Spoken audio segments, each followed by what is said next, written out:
Care fund, prime minister care fund, आपने नाम तो सुना ही होगा, बहुचर्चित। लेकिन पीएम केयर फंड का स्वरूप क्या है, इसको लेकर कंफ्यूजन। दिल्ली हाई कोर्ट ने केंद्र सरकार से जवाब मांगा था। जवाब एक पेज का आया है, फिर उत्तर देने को कहा गया है। क्या है पूरा मामला, ये इस एपिसोड में समझने जा रहा हूं। दोस्तों, रतनलाल बोल रहा हूं, काम की बात में आपका स्वागत है। और पेश है अम्बेडकर नामा। इन तमाम मुद्दों को समझने के लिए हमारे साथ अम्बेडकर नामा में है वरिष्ठ पत्रकार, संपादक, एडवोकेट जेपी सिंह साहब। और जेपी सिंह साहब पूरे इसके जेनेसिस से लेके अब तक क्या कोर्ट में चल रहा है, सब पर इनकी पैनी नजर है। उनसे समझेंगे कि जरा इसके बारे में बताएं, और कोर्ट में क्या प्रोसीडिंग हुआ, केंद्र सरकार को फिर जवाब दाखिल करने के लिए कहा गया है। स्वागत है सर अम्बेडकर नामा में। जी नमस्कार। नमस्कार सर जी। जरा पीएम केयर फंड का इतिहास सर, और जो उसका सर स्वरूप है। जी देखिए सर, जी। पीएम केयर फंड जो है वो प्राइवेट लिमिटेड कंपनी की तरह सरकारी संस्थान है, जो अच्छा। जिसका जो है वो ऑडिट भी स्पेशलाइज्ड ऑडिट है। हालांकि इनका दावा है कि वो जो है आपका ऑडिटर है, कंट्रोलर जनरल की ही टीम करती है, लेकिन वो जो है सार्वजनिक ऑडिट उस तरह नहीं है। हम्म। अब दरअसल एक सम्यक गंगवाल साहब हैं, उन्होंने जी। अनुच्छेद 12 के तहत पीएम केयर्स फंड को एक सरकारी फंड घोषित करने की याचिका दिल्ली हाई कोर्ट में डाली है। जी। वो पहले आई उसमें भी गए थे सीपीआई उनके पास भी कि साहब ये सरकारी कैसे नहीं है, तो उसमें जवाब नहीं मिला आपके आरटीआई कमिश्नर के पास।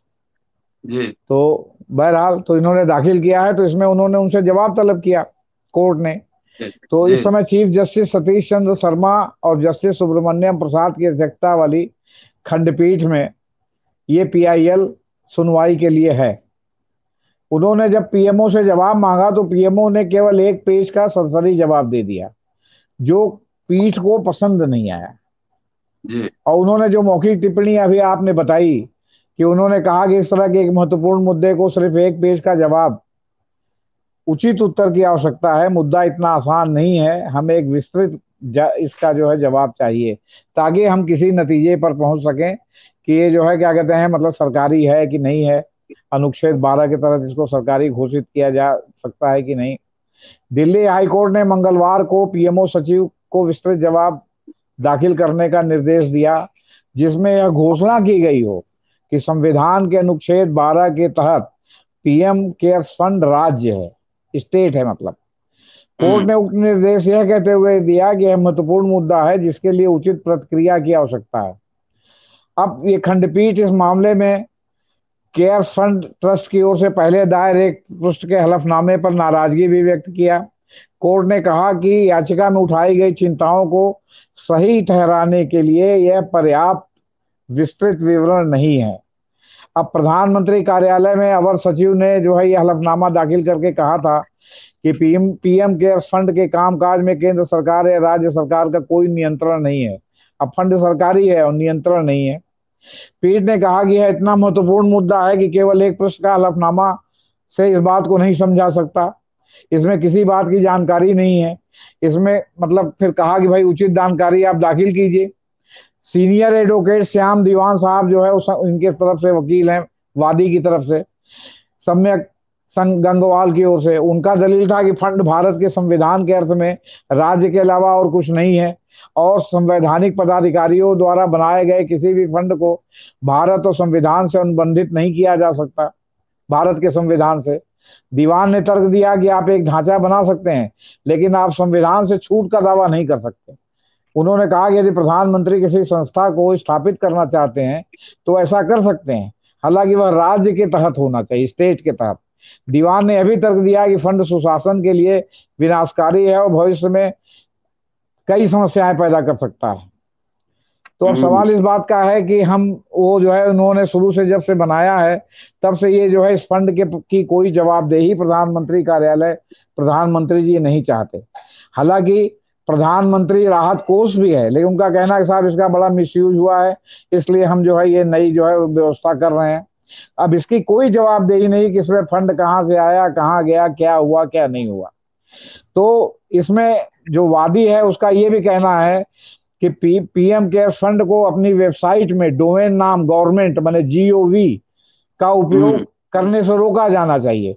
पीएम केयर फंड को अपने आधिकारिक पते के रूप में पीएम के कार्यालय का उपयोग करने से रोका जाना चाहिए तथा केंद्र हम्म। को कोष में कोई सचिवीय सहायता नहीं देना चाहिए। कोई सचिव नहीं नियुक्त किया साफ। जाना जब भी आप ये अलग साफ। है। हाँ, जब ये सरकारी भी नहीं है और सरकारी भी है तो जहां आपको मौका मिले वहां सरकारी है और जहां आपकी जवाबदेही हो वहां कह दिए साहब ये सरकारी नहीं है। तब अब सवाल इस बात का है पीएम केयर्स फंड की दूसरी ओर पीएम केयर्स फंड ने याचिका की मतलब ग्राह्यता पर आपत्ति जताते हुए कहा कि आरटीआई अधिनियम के तहत याचिकाकर्ता के लिए वैकल्पिक वैधानिक उपाय उपलब्ध है। योग्यता के आधार पर फंड के संबंध में कहा जाता है कि आरटीआई अधिनियम की धारा 2 के अर्थ के भीतर सार्वजनिक प्राधिकरण नहीं है। क्यों? क्योंकि प्रावधान का अनिवार्य वैधानिक आवश्यकताएं अस्तित्व में नहीं है। अब मतलब आप समझ लीजिए कि ये प्राइवेट भी है और सरकारी भी है। जहां जवाबदेही है वहां प्राइवेट है, वहां इसकी कोई जवाबदेही नहीं। और जहां आपको जो है दूसरा मामला था वहां सरकार है, सरकार के सचिव इसमें नियुक्त है, सब कुछ मतलब सेमी गवर्नमेंट एक अर्ध सरकारी रूप में काम कर रहा है, लेकिन जवाबदेही के मामले में नहीं काम कर रहा है। तो अब सवाल इस बात का है कि श्याम दीवान का तो ये भी कहना है कि यह कोष भारत के संविधान के अर्थ में स्टेट है और संवैधानिक पदाधिकारियों द्वारा बनाए गए किसी भी कोष को संविधान से अनुबंधित नहीं किया जा सकता। जबकि केंद्र की ओर से सॉलिसिटर जनरल तुषार मेहता ने कहा कि वो 4 सप्ताह में इसका विस्तृत जवाब दाखिल करेंगे, इसलिए मामले की अगली सुनवाई 16 सितंबर को होगी। अब इसके पहले भी इसकी कई सुनवाई हो चुकी है और उसमें जो है वादी पक्ष का यही कहना है कि फंड को निजी तौर पर चलाने की अनुमति नहीं दी जा सकती। संवैधानिक पद पर बैठा व्यक्ति संविधान से इतर एक समूह का निर्माण कर कैसे कार्य कर सकता है? यह फंड देश के प्रधानमंत्री से काफी निकटता से जुड़ा हुआ है। इस ट्रस्ट के बोर्ड में रक्षा मंत्री, गृह मंत्री और वित्त मंत्री पदेन सदस्य हैं। पदेन शब्द सामने आता है, इसका मतलब है कि जो भी उस पद पर बैठेगा वो बोर्ड में शामिल होगा। मतलब उसमें सीतारमण की जगह जेपी सिंह बैठ जाए, प्रोफेसर रतन लाल बैठ जाए तो वो पदेन सदस्य होंगे, मतलब पद सदस्य है, व्यक्ति सदस्य नहीं है। लेकिन अगर ये सरकारी है तो उसे संवैधानिक दायित्व तो पूरे करने होंगे और ट्रस्ट का गठन जो है प्राइवेट नहीं किया जा सकता है ना। लेकिन सरकारी है तो उसे जो है वो सभी संवैधानिक दायित्व तो पूरे किए जा सकते हैं। संविधान से बाहर जाकर निजी कंपनी की तरह काम करने की इजाजत जो है संविधान में किसी भी जो है सरकारी अर्ध सरकारी कंपनी को मतलब उसको ट्रस्ट को या उसको नहीं है। अब ऐसे ही सुनवाई में पीएम केयर्स फंड में आने वाला धन भारत सरकार के समिति खाते में नहीं जाता, इसलिए कोई सरकारी फंड नहीं है। केंद्र सरकार ने कहा था कि कोष में पारदर्शिता बनाए रखने के लिए इस ट्रस्ट को मिले धन और उसका सारा विवरण आधिकारिक वेबसाइट पर भी अपलोड किया जाता है। लेकिन बहरहाल 23 सितंबर को 21 को प्रधानमंत्री कार्यालय ने हाई कोर्ट में हलफनामा दायर कर कहा था कि पीएम केयर्स फंड पर उसका नियंत्रण नहीं है और वो एक चैरिटेबल ट्रस्ट है। पीएमओ के अंडर सेक्रेटरी प्रदीप कुमार श्रीवास्तव ने हलफनामा दाखिल किया था कि भाई तीसरे पक्ष को वो सूचना के अधिकार के तहत सूचना का खुलासा करने के लिए बाध्य नहीं है, ये भी दावा किया था और कहा था कि भाई ये ट्रस्ट एक मानद पद, ट्रस्ट में वो मानद पर है, उसके काम में पारदर्शिता है। हलफनामे में ये भी कहा गया था कि पीएम केयर फंड का ऑडिट चार्टेड अकाउंटेंट करता है, जो सीएजी के पैनल का चार्टेड अकाउंटेंट करता है, सीएजी नहीं करता। पीएम केयर फंड का ऑडिट रिपोर्ट इसके वेबसाइट पर अपलोड किया जाता है। तो बहरहाल ये सब है। कहने का मतलब है कि जहां मौका पड़े वहां वो सरकारी है, जहां मौका पड़े वहां वो प्राइवेट है, इसकी कोई जवाबदेही नहीं है। कभी ये चैरिटेबल ट्रस्ट है, इसके जो है वो आपके सरकार में बैठे लोग पदेन सदस्य हैं, इसके फंड में के जो है वो खर्च करने में कोई पारदर्शिता नहीं है। ये सारी बातें सब इसके साथ हैं कि मतलब फंड सरकारी है और लेकिन इसकी सारी बातें गोपनीय है, वो आरटीआई एक्ट में नहीं आते हैं। तो कहने का मतलब ये है कि ये सारा मामला हाई कोर्ट के समक्ष पेंडिंग है। इन्होंने तो एक पेज का जो हलफनामा दिया होगा, क्योंकि मामला ये कहा जाता है कि खाता न भई जो तुषार मेहता कोर्ट में आकर कहें वही सही। इसमें जो है इसके पहले जो राष्ट्रवादी मोड में जज साहब लोग थे वो मान लेते थे। अब ये जो चीफ जस्टिस अभी नए आए हैं ट्रांसफर होके, इनकी पीठ ने इसको नहीं माना। अब देखिए 16 सितंबर को जो डेट लगी है उसमें क्या होता है, ये क्या जवाब दाखिल करते हैं, विस्तृत हलफनामे में क्या क्या कहते हैं, उसको कोर्ट मानती है या उस पर सुनवाई करके कोई एडवर्स ऑर्डर पास करती है। अब चीफ जस्टिस ऑफ इंडिया ने अभी लगातार विदेशों में दोहराया है कि वो संविधान के प्रति जवाबदेह हैं, न विपक्ष के प्रति जवाबदेह हैं, न सत्ता पक्ष के जो भी उनके जो कार्य हो रहे हैं या जो उनका आचरण है या जो कानून बनाते हैं उसके पक्ष, या जो कार्रवाई करते हैं, जो स्टेप लेते हैं उसके उसको इंडोर्स करने के लिए वो जो है जवाबदेह। वो सिर्फ और सिर्फ संविधान के प्रति जवाबदेह हैं, प्रकारांतर से वो कानून के शासन के प्रति जवाबदेह। अब सवाल है कि अब ये तो कोर्ट व्याख्या करेगी कि अनुच्छेद 12 की तरफ स्टेट की श्रेणी में है, या भाई इसके लिए कोई संविधान में नई संविधान की परिभाषा गठित की गई है कि गवर्नमेंट भी चाहे तो प्राइवेट लिमिटेड कंपनी की तरह सब कुछ सरकारी होते उसको चैरिटेबल ट्रस्ट बना के 3 या 4 आदमी के जो है वो क्या कहते हैं रहमो करम पर छोड़ दे कि वो जो खर्च करना चाहें, जहां खर्च करना चाहें, जैसे खर्च करना चाहें। अब वो जो पदेन सदस्य हैं उनकी कोई हैसियत ही नहीं है कुछ कहने की। जो प्रधानमंत्री जी बैठक में कहते होंगे उसको सिवा जी हुजूर कहने के अलावा उनके पास क्या सदस्य। क्यों? क्योंकि इसके मिनट्स भी आज तक सार्वजनिक नहीं किए गए कि जो ये इसकी ट्रस्ट की बैठक हुई, प्रधानमंत्री हैं, वित्त मंत्री हैं और मंत्री हैं, कि मतलब इसकी एक हो कि भाई मिनट्स क्या है। मिनट से पता चलता है ना कि इन्होंने क्या डिसीजन लिया क्या नहीं लिया। तो अब जब जी सब कुछ गोपनीय है तो अब क्या कर सकते हैं सर। सर, ये पीएम केयर्स फंड जो है वो प्रधानमंत्री नरेंद्र मोदी के दिमाग की उपज है। जी और पहले प्रधानमंत्री राहत कोष था, जी। वो तो सरकारी ही कोष था, प्रधानमंत्री हाँ राहत हाँ। कोष राहत तो कोष सब सरकारी था। सरकारी था, उसका उसका सब कुछ सर सीएजी वगैरह उससे ऑडिट करता था। मतलब वो राहत कोष प्राइवेट लिमिटेड कंपनी नहीं थी, एक एक पैसे का उसका जी हिसाब था। इसका भी हिसाब हो सकता है लेकिन वो देश की जनता के सामने होता था, सार्वजनिक होता था। ये जो है सब प्राइवेट हो रहा है सर। सब सवाल इसीलिए तो उठ रहे हैं। वो और तमाम जब उस से ये बना है तब से ये सवाल उठ रहा है कि इसमें इतनी गोपनीयता क्यों है। जी सवाल तो वही उठ रहा है कि जिस ट्रांसपेरेंसी के लिए ही नई संस्था का जन्म हुआ, यही ना जी कहा गया था कि जी प्रधानमंत्री जी राहत कोष में बहुत गड़बड़ियां जी हैं, जी जी इसलिए इस नए संस्था का निर्माण कर रहे हैं। जी। तो इस सरकारी संस्था की जगह प्राइवेट संस्था बन गया, और इनकी कोई जिम्मेदारी नहीं, नैतिक कानूनी कोई जिम्मेदारी नहीं। नहीं, अब आप ये समझ लीजिए कि याचिकाकर्ता कितने सावधान हैं कि इनको ये जो है क्या कहते हैं मतलब मौका ना मिले कि जो है इनके ऊपर दुरुपयोग का आरोप लग रहा है। श्याम दीवान ने जब 17 अगस्त 21 को केंद्र कोर्ट ने केंद्र सरकार को नोटिस जारी किया था तब श्याम दीवान ने कहा था कि सार्वजनिक और स्थायी फंड में अस्पष्टता है। उन्होंने कहा कि जो है हम याचिकाकर्ता पीएम केयर्स फंड के दुरुपयोग का आरोप नहीं लगा रहा है, लेकिन भविष्य में भ्रष्टाचार या दुरुपयोग के आरोपों से बचने के लिए स्पष्टता जरूरी है। मतलब आप समझिए कि वो भी बहुत सतर्क हैं। उन्होंने नहीं लगाया कि साहब इसका दुरुपयोग हो रहा है, क्योंकि तब तो फिर इनको मौका मिल जाएगा साहब ये तो कोई भी इस विरोध के लिए विरोध किया जा रहा है। तो इन्होंने बड़ी सावधानी से सिर्फ कानूनी मुद्दा उठाया है कि अनुच्छेद 12 की तरह स्टेट है या नहीं है, और हाँ स्टेट अगर नहीं है तो क्यों नहीं है, और स्टेट है तो क्यों है। उन्होंने बताया कि स्टेट है तो क्यों है, और स्टेट नहीं है तो क्यों नहीं बताने की जिम्मेदारी जो है उनकी है इन सब आधार पर, जिसके लिए उन्होंने 4 सप्ताह का विस्तृत हलफनामा दाखिल करने का मौका जो है तुषार मेहता ने मांगा है। तो ये दाखिल करते समय इस बात से बहुत सावधान थे कि एक लाइन अगर गलत चली गई तो पता चला कि संसदीय निकाय से इनकी याचिका खारिज हो जाएगी। क्यों? क्योंकि हम्म आप अगर दुरुपयोग का आरोप लगाएंगे तो आपको यही बताना पड़ेगा कि कहां कहां दुरुपयोग हुआ। तो जब हम्म आपके पास अभी स्पष्टता ही नहीं है कि फंड का पैसा कहाँ गया कैसे आया, तो आप कैसे किसी पर दुरुपयोग लगा सकते हैं। आप जाहिर। दुरुपयोग लगाएंगे तो हो सकता है कि आपको जो है फाइन आपके ऊपर हो जाए आपकी याचिका पर, कि आप जो है इस तरह की जो है भ्रामक लाते हैं, आपके पास कोई तथ्य कोई सबूत नहीं है।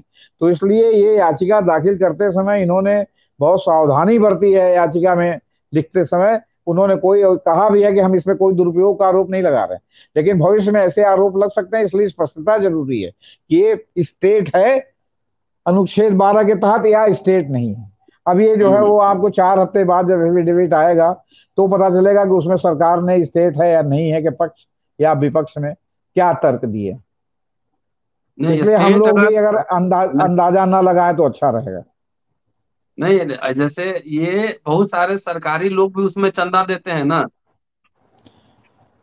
अब वो तो सबके लिए अब ये सर बहुत उसका माइन्यूट हम तो अभी हमारे मतलब ध्यान में नहीं है, क्योंकि बहुत पीएम केयर्स फंड को हमने बहुत उस तरह माइन्यूटली नहीं पढ़ा कि इसमें कौन चंदेगा नहीं, लेकिन पीएम केयर्स फंड में कोई भी चंदा दे सकता है।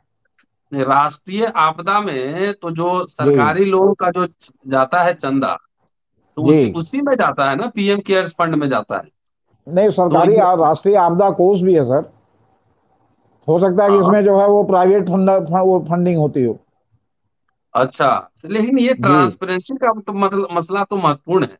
कम से कम अगर प्रधानमंत्री के नाम पर है तो ट्रांसपेरेंट तो जरूर होना चाहिए।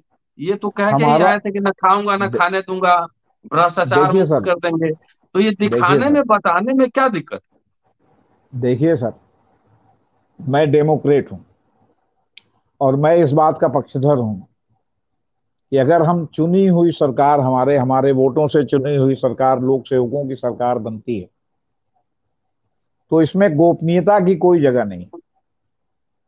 क्यों? क्योंकि आप हमारे प्रतिनिधि हैं, है? जी। नंबर एक। नंबर दो, सरकारें बदलती रहती हैं। आज आप सत्ता पक्ष में हैं, कल आप विपक्ष में होंगे, हम्म। परसों आप जो है हो सकता है सत्ता और विपक्ष दोनों से बाहर हो जाएं, आपको जनता चुने ना, नए हम्म। लोग आ जाएं। तो जो भी सरकार में आके बैठता है लोक सेवक, वो लोक सेवक ही होता है।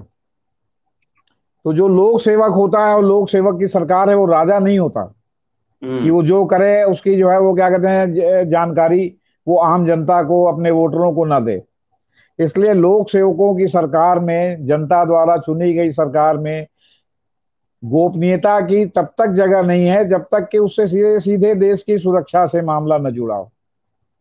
अब अगर आप पीएम केयर्स फंड लेते, आप जमा करते हैं, तो पीएम केयर्स फंड में आप हथियार खरीदने के लिए तो पैसा नहीं जमा करते ना। आप तो हम्म। पीएम केयर्स फंड से लोक कल्याण के लिए पैसा जमा करते हैं। तो जब लोक कल्याण के लिए पैसा जमा करते हैं, तो उसमें किस बात की गोपनीयता है? हम्म। उसमें जो है किस बात की गोपनीयता है जब लोक सेवा के लिए आप फंड जमा करते हैं? जी। तो सवाल इस बात का है कि आप तो जो है आधार कार्ड से आपने जो है वो आपका क्या कहते हैं पैन कार्ड जुड़वा करके, केवाईसी करके, बैंक में सब जगह और सारा लेन देन बैंक से करके, नगद लेन देन को आप हतोत्साहित करके, आपने तो एक एक आदमी पर जासूसी बैठा दी जी। कि मतलब जो वो तनख्वाह पाता है, जो पैसा वो बाजार से अपनी मेहनत से कमाता है, वो बैंक में जमा करे। बैंक से में आपका पैन और आधार कार्ड जुड़ा हुआ, तुरंत पता चल जाएगा कि जेपी सिंह ने कितना पैसा जमा किया, फिर जेपी सिंह ने उसमें कहाँ कहाँ कितना पैसा निकाला, कहाँ कहाँ खर्च किया। अगर जो है वो आपका डिजिटल ट्रांजेक्शन है, आपका चेक से ट्रांजेक्शन है, तो आपको ये भी पता चल गया कि ये पैसा किसके खाते में चला गया।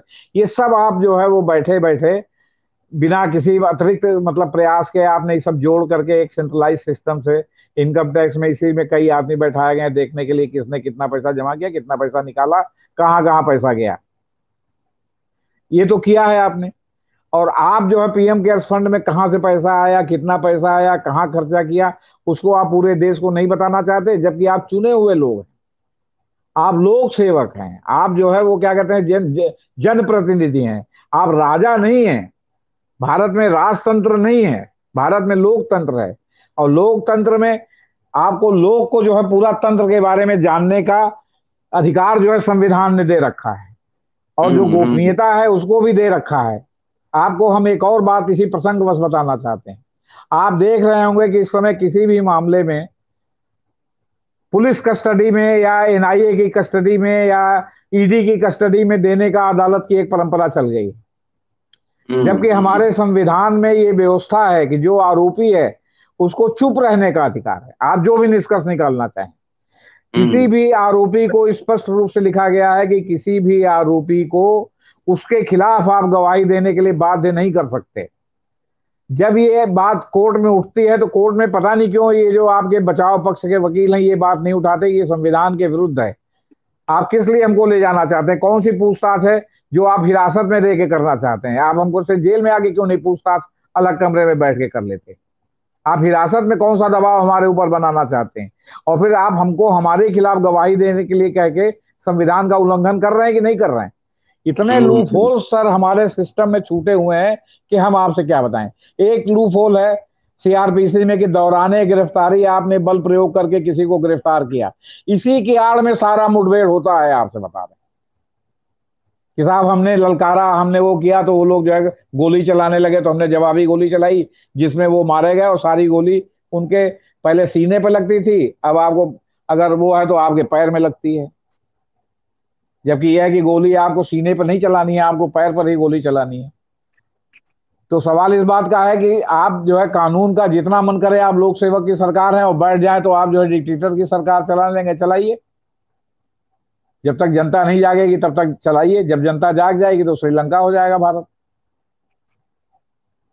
चलिए जी। सर, डॉक्टर अंबेडकर ने संविधान सभा में कहा था कि कोई भी जी। संविधान अच्छा या बुरा नहीं होता है, जी। वो उसको लागू करने वाले लोगों के प्रकृति, उसका नेचर कैसा है उस पर डिपेंड करता है। संविधान जी। अच्छा हो लेकिन लागू करने वाले लोग बुरे हों तो वो संविधान बुरा ही होगा। सर ये संविधान बात बुरा हर हो लेकिन लागू करने वाले लोग अच्छे हों तो संविधान अच्छा सर ही होगा। ये बात व्यक्तिगत संबंधों से लेके वैवाहिक संबंधों से लेके हर जी क्षेत्र में लागू होती है। जी जी जी सवाल है कि जी कोई कर्मचारी, कोई अधिकारी अच्छा या बुरा नहीं होता।